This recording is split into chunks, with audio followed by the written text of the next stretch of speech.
আজকের রেসিপি ভীষণই tasty and high protein মুগ স্যালাড। ওয়েট লস জার্নিতে এই রেসিপি রাখতে পারেন। ভিডিও ভালো লাগলে লাইক করবেন আর চ্যানেলটি সাবস্ক্রাইব করে পাশে থাকবেন।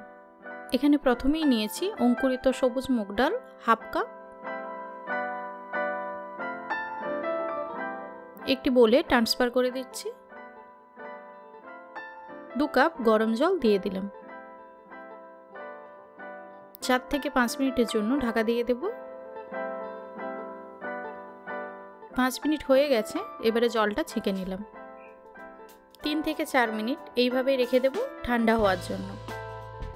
ঠান্ডা হয়ে গেছে, এবারে একটি বোলে ঢেলে নিচ্ছি।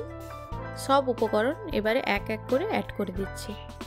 প্রথমেই দিলাম লবণ 1 টিস্পুন, ভাজা জিরের গুঁড়ো half teaspoon, chaat masala 1 teaspoon, পেঁয়াজ কুচি একটি, শসা কুচি 1/4 কাপ, টমেটো কুচি একটি, গাজর কোড়া, কাঁচা লঙ্কা কুচি 2টি, লাল ক্যাপসিকাম অল্প, 2 টেবিল স্পুন ধনেপাতা কুচি আর হাফ লেবুর রস। ভালো করে সব কিছু একসাথে মিক্স করে নিচ্ছি। খুবই সহজে তৈরি হয়ে গেল ভীষণই টেস্টি মুগ স্যালাড। এবারে সার্ভ করে দিচ্ছি। হেলদি ডায়েটে অবশ্যই এই রেসিপি রাখতে পারেন। ভিডিও ভালো লাগলে লাইক করবেন আর চ্যানেলটি সাবস্ক্রাইব করে পাশে থাকবেন।